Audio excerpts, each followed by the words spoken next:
You have felt it. That moment someone smiled at you but meant something else. That stirring of envy dressed up as admiration. That confusion after being manipulated not by force, but by charm or guilt or silence. These are not random. These are not accidents. They are the invisible rules by which people move, rules older than any legal system, deeper than any philosophy. They are the laws of human nature. To master these laws is to gain power, not the brute kind, but the subtle kind. The power to read intentions beneath politeness, the power to influence without speaking, the power to avoid betrayal before it arrives. Most people drift through life reacting to insults, to praise, to threats, to compliments. But those who grasp the laws, they do not react. They respond, with precision, with patience, with purpose. You must learn to read people the way a map reads the land. You must see their insecurities, their desires, their wounds, not with judgment, but with awareness. Because awareness is armor, awareness is influence. The most dangerous person in any room is not the loudest, not the richest, not the most charismatic. It is the one who sees everything but says very little. The one who knows what moves people and what anchors them. Emotions drive most of our choices, far more than logic dares admit. We justify after the fact, but we act from feeling. That's why charisma seduces more than credentials. Why fear sells faster than facts. Why love blinds us, and why anger burns bridges before we notice they are on fire. When you learn to identify emotional currents in yourself and in others, you stop being swept away. Instead, you learn to navigate them, to ride them, to redirect them. But here's the trap. It's not just about understanding others. It begins with understanding yourself. You cannot rise above manipulation if you are still a slave to your own pride. You cannot resist flattery if you secretly crave validation. You cannot decode others' motives if your own are hidden from you. Self-awareness is not just self-help, it is self-defense. This is the deepest truth the laws reveal. We are not as rational as we believe. We are driven by ego, fear, status, belonging, survival. We put on masks, play roles, and lie to ourselves more than to anyone else. But when you begin to unmask yourself, when you look inwards with honesty, something profound happens. You stop being reactive. You become strategic. You see through the noise, and then you begin to lead not just people. You begin to lead your life, not from impulse, but from insight. You choose your battles. You read the room. You disarm critics without speaking a word. You make people feel seen, and in that feeling they follow. Let me be clear, this is not a cold path. It is not about becoming emotionless. It is about becoming emotionally intelligent. About not being ruled by your emotions, but using them as tools. About understanding that humans are not puzzles to solve, but forces to align with, redirect, or disarm. Mastery of human nature is not cruelty, it is clarity. And clarity is the beginning of wisdom. In a world that screams louder than ever, the one who listens more deeply holds the real power. The one who notices the flicker of doubt in a voice, the crack in confidence, the swelling of pride. They move ahead while others are still trying to catch up. And as you develop this awareness, you begin to notice patterns repeating everywhere. In history, in politics, in love, in betrayal. Patterns that no degree can teach you, but life will, if you are watching. And this is how transformation begins, not with changing the world, but with understanding it. Not with controlling others, but with mastering yourself. When you become a student of human nature, every conversation becomes a classroom. Every failure becomes data. Every success becomes replicable. You stop guessing, you know, and when you know, you do not chase influence. It comes to you. Now imagine what becomes possible when you stop being surprised by people. When you stop being thrown off course by rejection or praise. When you see the chessboard clearly while others are caught up in the emotion of the game, you are no longer just a player, you become a strategist. And in that moment, the laws are no longer rules to follow, they become instincts. You no longer have to think your way through every move, you simply know, you see the truth behind the mask, you sense the shift in tone. You feel the tension before it breaks. This is not manipulation, it is mastery. Let the rest chase shortcuts. Let them speak louder, push harder, or play victim to gain sympathy. You will observe, you will understand. You will rise. Understanding human nature is power. Not metaphorically, not philosophically, but practically and undeniably. When you truly comprehend the hidden architecture of what makes people act, decide, trust, rebel, love, and betray, you hold a kind of leverage that no title, wealth, or charm can replicate. Most people operate under the illusion that the world runs on logic, fairness, and reason. They believe that if their arguments are sound, if their data is strong, if their intentions are pure, the world will respond accordingly. But history, business, politics, and even personal relationships reveal the truth. People respond not to logic, but to what moves them. And what moves them is rooted in their nature, their insecurities, their desires, their fears, their ego. To ignore that is to walk blindfolded through a minefield, hoping luck will protect you from manipulation, rejection, or betrayal. Power, then, begins with perception. It begins with the ability to observe human behavior without judgment and decode the language beneath words.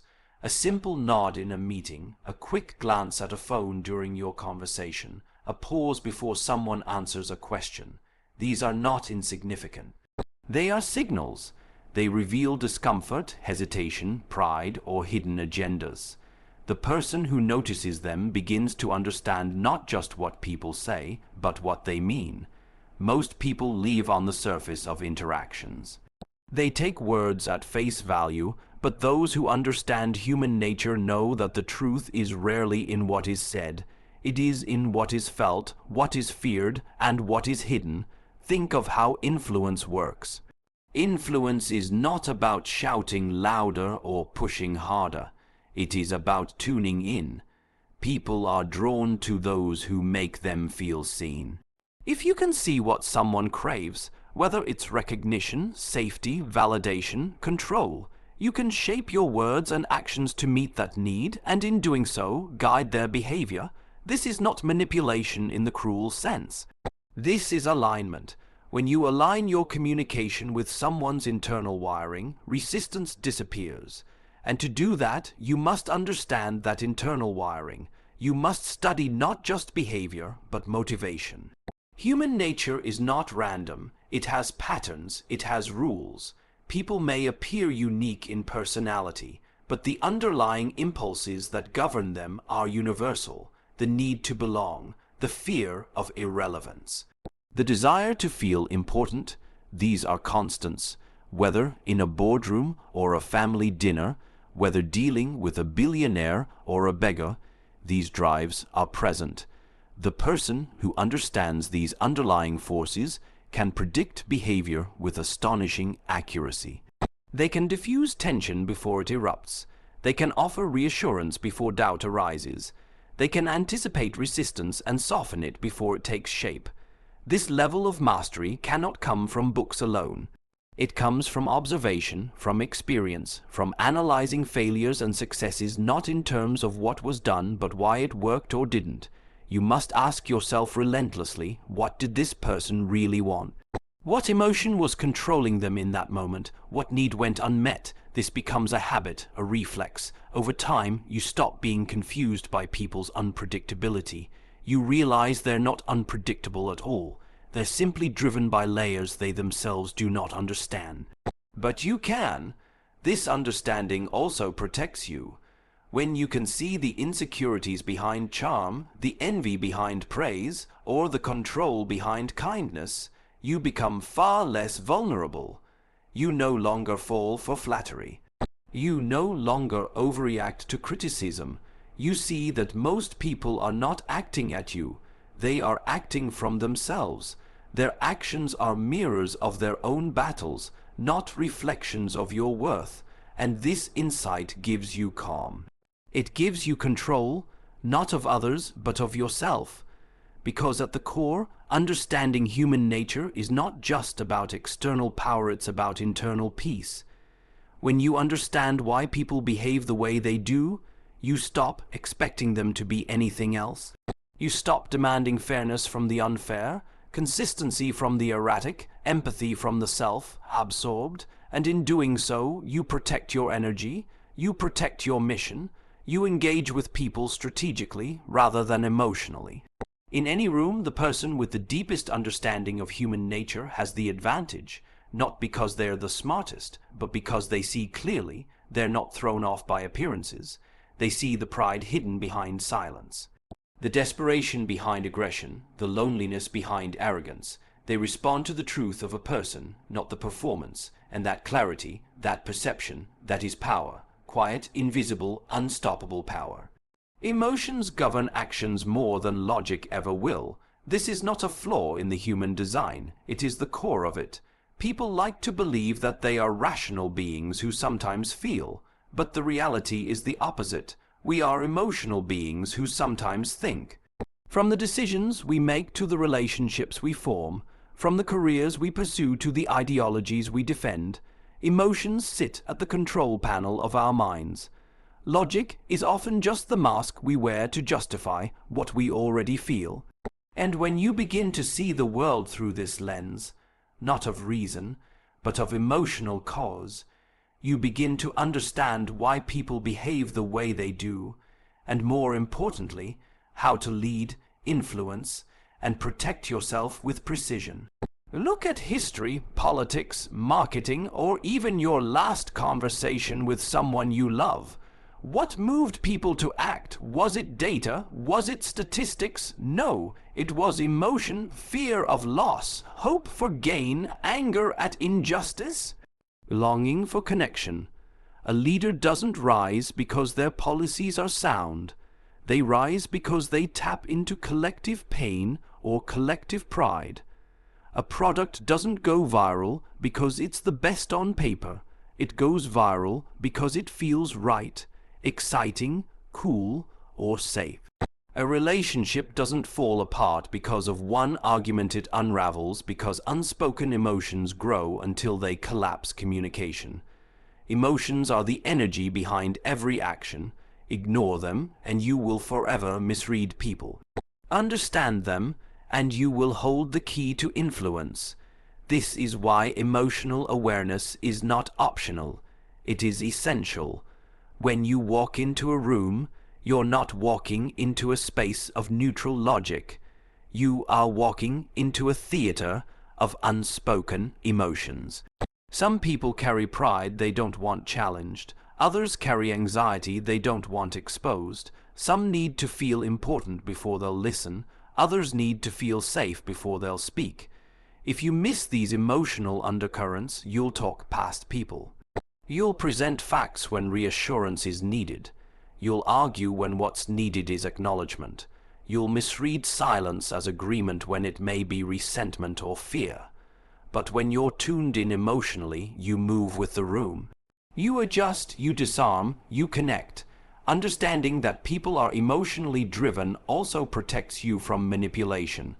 The world is full of individuals who know how to play on emotional triggers. Advertisers, leaders, lovers, even friends. They know how to use fear to control, guilt to influence, praise to disarm. If you are unaware of your own emotional wiring, you will be pulled and shaped by others without realizing it. You'll buy things you don't need, stay in relationships that are draining, say yes when you mean no, all because your emotions were stirred in ways you didn't recognize. But when you know what you're feeling and why, you become harder to exploit. You become anchored. Equally important is learning to read emotions in others without being ruled by them. Just because someone is angry doesn't mean you have to react with anger. Just because someone is emotional doesn't mean they're irrational. When you recognize emotional signals, Tone shifts, body language, energy drops. You gain an advantage. You don't have to guess what's going on. You see it. And once you see it, you can decide how to respond, not based on your own reactive impulses, but based on what will shift the dynamic. Maybe you give space, maybe you validate, maybe you stay silent, maybe you redirect, but now you are choosing, not reacting. In leadership, this emotional insight is everything. Teams do not follow leaders because of competence alone. They follow those who make them feel something. Safe, inspired, respected, seen. A leader who understands emotional temperature can sense when morale is low before it shows in performance. They can adjust their message to match the moment. They can hold silence when words would cheapen connection. They can use stories, tone, and presence to unite, to calm, to drive action, and they can recognize when their own emotions, impatience, ego, defensiveness, are clouding their judgment. Because that's the other side of this truth. Your own emotions govern you. How many times have you spoken too soon, acted too quickly, or pulled back when courage was required, because you felt something in the moment that took control? Fear of rejection, anger at being challenged, need for validation, these are not just feelings. They are forces that shape your behavior. If you don't learn to recognize and regulate them, they will keep you on a loop, repeating the same mistakes in new forms. But when you become emotionally intelligent, you develop space between stimulus and response. You can feel fear and still move forward. You can feel insulted and still respond with strength. You become a master of your state, not a prisoner of your mood. The most dangerous illusion in the modern world is the belief that intelligence is only intellectual. But emotional intelligence is what creates loyalty, what builds trust, what sustains resilience. It is not weakness. It is not softness, it is strategy. The ones who understand emotion shape the direction of families, teams, movements, nations. They do not overpower, they overfeel and then outmaneuver. In the end, people may remember what you said, but they will never forget how you made them feel. Because that feeling becomes the message, that feeling becomes the memory, that feeling drives the action. Self-awareness is the ultimate strategy, not just for personal growth, but for survival, influence, and clarity in a world dominated by ego, illusion, and noise. It is the foundational law upon which every other law of human nature rests. Without it, even the sharpest insights into others become distorted by your own blind spots. You may think you're reading people accurately, making the right moves, or building meaningful connections. But if you don't understand your own patterns, your own triggers, your own inner script, you are playing a rigged game. Rigged by your past, your unhealed wounds, your unacknowledged fears. Self-awareness is not a luxury for philosophers. It is a requirement for anyone who wants to stop being manipulated, who wants to make conscious choices rather than emotional reactions, who wants to lead instead of be led. Everything begins with seeing yourself, not the image you project to the world, but the instincts that drive your behavior when no one is watching. Why did that comment trigger you? Why did you seek their approval so desperately? Why did you sabotage that opportunity at the last minute? These are not random moments. They are windows into your inner programming. You might think you're making decisions, but in truth, most people are reenacting unresolved patterns from childhood, reacting to authority figures as if they were parents, projecting old stories onto new people, running from rejection they experienced years ago. Self-awareness is the act of interrupting that loop. It is the ability to catch yourself in the act of being ruled by something unconscious and choosing a different path. Without self-awareness, power corrupts easily. Without self-awareness, empathy becomes manipulation. Without self-awareness, even love can become control disguised as care. The most dangerous people are not the ones who lie to others. It's the ones who lie to themselves. They justify their insecurities as standards, their jealousy as concern, their arrogance as confidence. But a person who truly knows themselves begins to separate identity from impulse. They stop defending every emotion as valid just because it's felt. They begin to ask, where is this really coming from? And that question alone begins to create space. A space where choice, not compulsion, begins to rule behavior. That space is what separates amateurs from professionals, emotionally speaking. The amateur is ruled by every feeling that passes through, a moment of envy, and they speak out of turn, a flash of insecurity, and they lash out or retreat. The professional, a self-aware individual, feels those same emotions but uses them as data, not commands.